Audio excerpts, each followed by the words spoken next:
حضرت ابو جندل نے کہا، اے مسلمانوں، میں تو مسلمان ہو کر آیا تھا اور اب مجھے مشرکوں کی طرف واپس کیا جا رہا ہے۔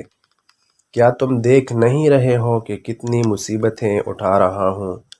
اور واقعی انہیں اللہ کی خاطر سخت مصیبتیں پہنچائی گئی تھیں۔ حضرت عمر رضی اللہ عنہ فرماتے ہیں کہ میں نے حضور صلی اللہ علیہ وسلم کی خدمت میں آ کر عرض کیا کہ کیا آپ اللہ کے برحق نبی نہیں ہیں؟ حضور صلی اللہ علیہ وسلم نے فرمایا، ہوں۔ پھر میں نے کہا، کیا ہم حق پر اور ہمارا دشمن باطل پر نہیں ہے؟ آپ نے فرمایا، میں اللہ کا رسول ہوں، اس کی نافرمانی نہیں کر سکتا ہوں اور وہی میرا مددگار ہے۔ میں نے کہا، کیا آپ نے ہم سے یہ نہیں فرمایا تھا کہ ہم بیت اللہ جا کر اس کا طواف کریں گے؟ آپ نے فرمایا، ہاں میں نے کہا تھا، لیکن کیا میں نے تم کو یہ بھی کہا تھا کہ ہم اسی سال بیت اللہ جائیں گے؟ میں نے عرض کیا، نہیں۔ آپ نے فرمایا، تم بیت اللہ ضرور جاؤ گے اور اس کا طواف کرو گے۔ حضرت عمر فرماتے ہیں کہ میں حضرت ابوبکر کے پاس گیا اور ان سے کہا، اے ابوبکر، کیا یہ اللہ کے برحق نبی نہیں ہیں؟ انہوں نے کہا، ہیں۔ میں نے کہا، کیا ہم حق پر اور ہمارا دشمن باطل پر نہیں ہے؟ حضرت ابوبکر نے کہا، ہاں تم ٹھیک کہتے ہو۔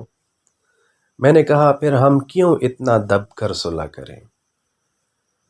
حضرت ابوبکر نے کہا، اے آدمی، وہ اللہ کے رسول ہیں اور وہ اللہ کی نافرمانی نہیں کر سکتے ہیں اور اللہ ان کا مددگار ہے۔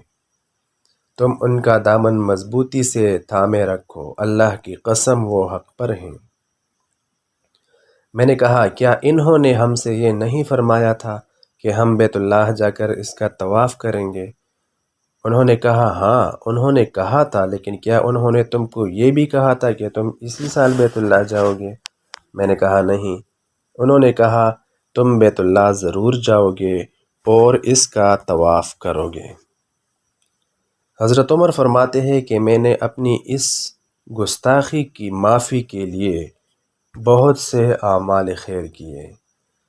راوی کہتے ہیں کہ حضور صلی اللہ علیہ وسلم جب صلح نامہ کی لکھائی سے فارغ ہوئے تو آپ نے اپنے صحابہ رضی اللہ عنہم سے فرمایا، اٹھو، اپنی قربانی ذبح کرو، پھر اپنے سر مونڈ لو۔ راوی کہتے ہیں کہ اللہ کی قسم کوئی آدمی بھی کھڑا نہ ہوا حتیٰ کہ آپ نے یہ حکم 3 مرتبہ فرمایا۔ جب ان میں کوئی بھی نہ کھڑا ہوا تو حضور صلی اللہ علیہ وسلم حضرت ام سلمہ رضی اللہ عنہا کے پاس تشریف لے گئے اور لوگوں کی طرف سے آپ کو جو پریشانی پیش آ رہی تھی وہ ان کو بتائی۔